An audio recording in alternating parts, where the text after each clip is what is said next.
ಮಲಪ್ರಭಾ ನದಿ ಸೇತುವೆ ಬಳಿ ಬಸ್ ಹಾಗೂ ಕಾರು ಅಪಘಾತ, 8 ಮಂದಿಗೆ ಗಾಯ. ಬೈಲಹೊಂಗಲ ತಾಲೂಕಿನ ನಯಾನಗರ ಸಮೀಪದ ಮಲಪ್ರಭಾ ನದಿ ಸೇತುವೆ ಹತ್ತಿರ ಭಾನುವಾರ ಸಾರಿಗೆ ಸಂಸ್ಥೆಯ ಬಸ್ ಹಾಗೂ 2 ಕಾರುಗಳ ನಡುವೆ ಸಂಭವಿಸಿದ ಅಪಘಾತದಲ್ಲಿ ಸುಮಾರು 8 ಮಂದಿಗೆ ಸಣ್ಣಪುಟ್ಟ ಗಾಯಗಳಾದ ಘಟನೆ ನಡೆದಿದೆ. ಬೈಲಹೊಂಗಲ ಘಟಕಕ್ಕೆ ಸೇರಿದ ಸಾರಿಗೆ ಸಂಸ್ಥೆಯ ಬಸ್ ಬೈಲಹೊಂಗಲದಿಂದ ಧಾರವಾಡ ಕಡೆಗೆ ತೆರಳುತ್ತಿತ್ತು. ಇದೇ ವೇಳೆ ಬೆಳವಡಿ ಕಡೆಯಿಂದ ಬೈಲಹೊಂಗಲ ಕಡೆಗೆ ಬರುತ್ತಿದ್ದ ಕಾರಿನೊಂದಿಗೆ ಬಸ್ ಮುಖಾಮುಖಿ ಡಿಕ್ಕಿಯಾಗಿದೆ. ಅಪಘಾತದ ಪರಿಣಾಮ ಕಾರಿನ ಹಿಂದಿನಿಂದ ಬರುತ್ತಿದ್ದ ಮತ್ತೊಂದು ಕಾರು ಕೂಡ ಡಿಕ್ಕಿ ಹೊಡೆದ ಪರಿಣಾಮ ಸರಣಿ ಅಪಘಾತ ಸಂಭವಿಸಿದೆ.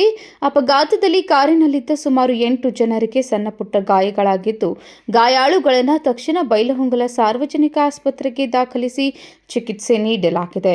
ಘಟನೆಯ ಸುದ್ದಿ ತಿಳಿಯುತ್ತಿದ್ದಂತೆ ಸಮಾಜ ಸೇವಕ ಮಲ್ಲಿಕಾರ್ಜುನ್ ಗಾನಿಗೇರ್ ಹಾಗೂ ಸ್ಥಳೀಯರು ಗಾಯಾಳುಗಳನ್ನು ಆಸ್ಪತ್ರೆಗೆ ಸಾಗಿಸುವಲ್ಲಿ ನೆರವಾದರು. ಸ್ಥಳಕ್ಕೆ ಪ್ರೊಫೆಷನರಿ IPS ಅಧಿಕಾರಿ ಡಾಕ್ಟರ್ ಭಾನುಪ್ರಕಾಶ್ ಹಾಗೂ ಪೊಲೀಸ್ ಸಿಬ್ಬಂದಿ ಭೇಟಿ ನೀಡಿ ಪರಿಶೀಲನೆ ನಡೆಸಿದರು.